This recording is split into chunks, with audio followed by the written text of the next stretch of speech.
Oke, jumpa lagi dengan Edwin di channel analisis laporan keuangan. Untuk kali ini saya bahas Superbank Indonesia, ya SUPA 2025 Q4. Kalau teman-teman ada analisis yang lebih lengkap, lebih akurat, langsung aja tulis di kolom komentar ya. Sebenarnya perusahaan ini baru IPO kemarin 17 Desember 2025 dan ada beberapa yang request gitu, Pak, bahas prospektusnya. Gini, saya sengaja nggak bahas prospektus karena buat saya lebih mudah untuk lihat laporan keuangan yang udah rilis gitu ya, yang maksudnya udah IPO nah baru rilis, nah itu lebih enak gitu.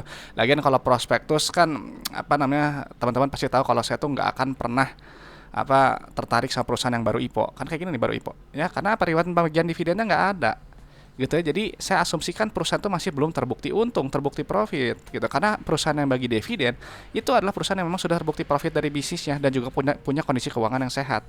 Ya, jadi perlu waktu setidaknya 3 tahun dividennya, 3 tahun bagi dividen teratur gitu. Nah, baru bisa menarik gitu. Kalau yang kayak gini otomatis yang baru IPO biasanya saya langsung skip gitu ya.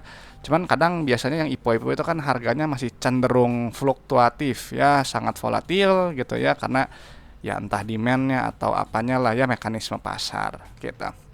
Oke, nggak apa-apa ya. Jadi ini kita bisa bahas untuk sekarang ya, untuk Superbank. Satuannya jutaan. Oke, kita langsung pilih ke kas tarakasnya dulu ya. Nah, ini kita harus lihat kas tarakas karena kas tarakas ini adalah jumlah uang yang ada dalam dompet perusahaan. Ya, jadi si uang kas punya fungsi untuk beroperasional, ekspansi, dan juga untuk bayar pinjaman ke bank. Dari sini memang formatnya pakai yang non bank ya, seperti biasa gitu. Yang perbankan terus terang aja saya masih perlu waktu untuk menyusunnya gitu ya. Memang udah ada beberapa teman-teman yang, Pak, kapan rilisnya? Sabar ya, sabar, nanti saya sambil kerjakan juga itu. Cuman nggak apa-apa karena intinya sih untuk melihat analisis seperti biasa aja ya, kita pasti pakai yang ini dulu. Nah, jadi di sini memang posisi kasnya turun ya, turun 434 juta, nanti detailnya dicek di laporan arus kasnya. Oke, cuman yang terpenting gitu ya, kita selalu lihat untuk saldo labanya dulu ya. Dan di sini lihat, ini menarik sekali. Kenapa?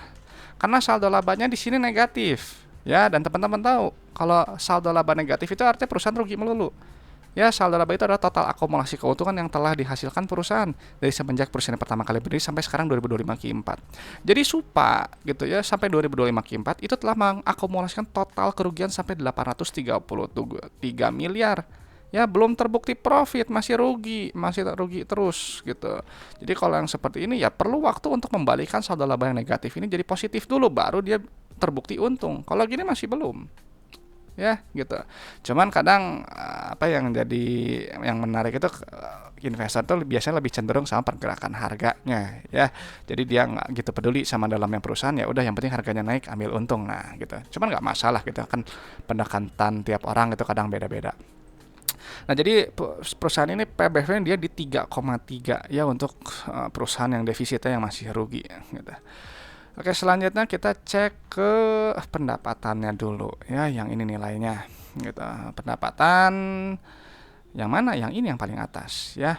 Kita pindahin dulu. Pendapatannya adalah pos keuangan yang menunjukkan pertumbuhan perusahaan ya, dan pendapatannya SUPA ini menarik ya, dia tumbuhnya 190%, setara 1,4 triliun ya. Nanti si pendapatan dikurangi oleh harga modal barang atau jasa. Nah, kalau di perbankan itu harga modal barang atau jasa itu beban bunga ini ya. Nah, jadi yang setara dengan laba brutonya yang ini pendapatan bunga bersih ya. Ini harus dilihat karena untuk melihat inti efisiensi perusahaan lewat gross profit margin gitu ya. Jadi misalnya 72% ya, jadi jual barang 100.000, ambil profit kotornya 72.000. Dan sebenarnya ini menarik ya, karena ini perusahaan IPO tapi dia GPM-nya tinggi.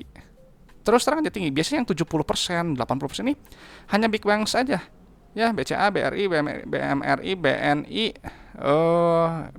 BCA ya, sehingga itu mereka tinggi, dan ini termasuk sangat tinggi ya, hampir setara gitu. Jadi kalau memang ternyata dari secara laporan keuangan seperti ini dia bisa mempertahankan ini, minimal defisit ini nanti pasti akan tertutup ya kalau memang dia profit gitu ya. Jadi ini kedepannya bisa bagus, cuman ya perlu waktu gitu ya, nggak instan. Nah, kayak jadi sekarang nanti jadilah cari perusahaan yang laba bruto setinggi mungkin tadi ya, karena semakin besar juga laba bersih gitu. Jadi laba bruto kan nanti dikurangi laba beban operasional, non operasional, beban pajak, nanti baru muncul laba periode berjalan ya. Ini dari laporan inti dari laporan laba rugi ya. Dan di sini kita lihat ya, kinerjanya yang sebelum ini masih rugi ya, sekarang udah mulai berbalik untung ya. Nah, cuman PR-nya ini super premium ya, di 274. PR itu adalah jumlah waktu dalam satuan tahun untuk balik modal berdasarkan earning per share Jadi kalau misalnya beli pera 274, ya holding period 274 tahun. Ya 2,7 abad. Gitu, pakai banyak investor cari yang pera 5-10 karena lebih masuk akal. Gitu ya, holding period 5-10 tahun cukup. Ini kan 274 tahun. Biasanya kadang yang seperti ini karena harganya ya entah hype atau gimana gitu, saya agak lupa ya waktu pas ini apakah benar-benar hype sekali kah FOMO gitu, saya kurang begitu mengikuti gitu. Cuman ini memang dari sisi valuasi secara pair ini sih memang nggak masuk akal ya. Oke, kita langsung ke penerimaan kasnya ya, yang ini nilainya paling atas. Nah, ini penting penerimaan kas karena untuk melihat jumlah uang yang customer bayar ke perusahaan dan rasionya harus tinggi. Ya di sini bagus nih 90%. Ya ini sama borderline gitu. Jadi kalau misalnya 90% itu kan teman-teman jual barang 100 juta, customernya bayar 90 juta. Nah, 10 juta sisanya itu berubah jadi piutang nanti harus ditagih ya. Yang bagus ini padahal periode sebelumnya nih 100%. Ya, bayar artinya customer bayarnya selalu full bahkan lebih. Ya gitu. Jadi ini penerimaan kasnya untuk sekali sih masih mepet, itu kalau udah 80% itu berarti kurang bagus ya secara penerimaan kas ya. Nah, nanti penerimaan kas digunakan untuk bayar operasional dulu.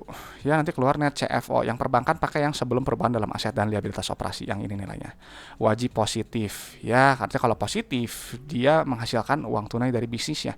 Uangnya tuh nggak habis hanya untuk bayar operasional.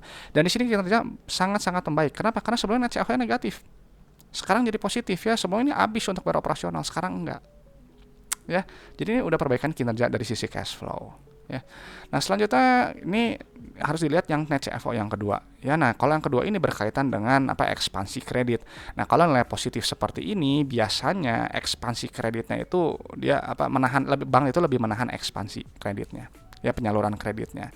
Nah, di sini kan jumlahnya bertambah nih, gitu ya. Jadi karena mungkin di tahun buku 2025 kan ya kita tahu mungkin situasi ekonomi juga lagi kurang bagus, jadi ya bank juga agak enggan ya untuk menyalurkan kredit gitu. Jadi inilah tuh naiknya jadi tinggi ya, tuh ada peningkatan simpanan nasabah yang lebih tinggi ya, bisa jadi seperti itu gitu. Oke, selanjutnya untuk aktivitas ekspansi usaha di sini nilainya negatif, artinya perusahaan berekspansi atau enggak dia memelihara aset produktifnya ya, atau pembelian efek-efek di sini lebih besar nih ya. Gitu.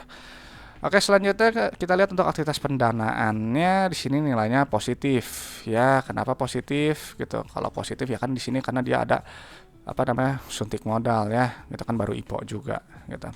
Nah, jadi kalau misalnya dia positif gitu artinya ya tadi dia suntik modal atau ambil utang baru ya. Kalau negatif ya dia pelunasan pinjaman atau bayar dividen ya. Cuman kadang memang kalau perbankan memang susahnya itu kadang pembayaran pinjaman gitu, kadang memang ada di pos-pos yang kecil-kecil ini gitu. Cuma saya nggak terlalu ambil pusing gitu, kalau saya selalu lihat sahamnya aja. Jadi kalau detailnya yang kurang ya teman-teman nanti yang itu analisis lebih lanjut sendiri ya. Nah, jadi memang secara pola gitu ya, ini polanya plus min plus dan ada penurunan kas tarakas ya. Nah, di sini memang kita lihat ekspansinya uang IPO-nya digunakan ya mungkin bisa dibilang untuk ekspansi ya. Nah, teman-teman nanti harus cek lagi prospektusnya ya, uangnya itu digunakan untuk apa. Cuman kalau saya sih lihat dari sininya aja ya. Dan saya di sini karena ini perbankan, saya nggak bahas rasio perbankan ya, seperti loan to deposit rasionya, capital adequacy rasionya gitu ya, non performing loannya saya nggak bahas itu ya. Jadi teman-teman yang harus cari sendiri ya. Jadi saya hanya bahas ini hanya untuk sekilas saja untuk Supa. Nah, jadi Supa setelah saya pindahkan data-data keuangannya ya, perusahaan ini masih belum menarik ya, karena satu baru IPO dan tidak ada reward margin dividennya udah jelas gitu, jadi belum terbukti untung. Dan kita lihat juga ini saldo laba masih negatif ya, masih perlu waktu gitu, masih rugi gitu ya.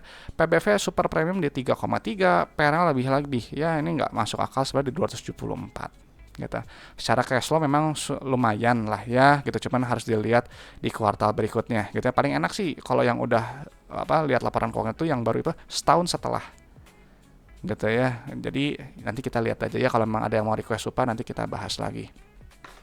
Oke, itu aja mungkin pendapat saya untuk Supa ya, dan saya selalu sampaikan kalau analisis laporan keuangan itu hanyalah sebagian kecil dari fundamental, hanya menilai kinerja masa lalu ya. Jadi untuk prospek kedepannya teman-teman yang harus analisis lebih lanjut ya. Dan di sini saya nggak bahas harga saham ya, naik atau turun saya nggak tahu, kita kembalikan ke mekanisme pasar.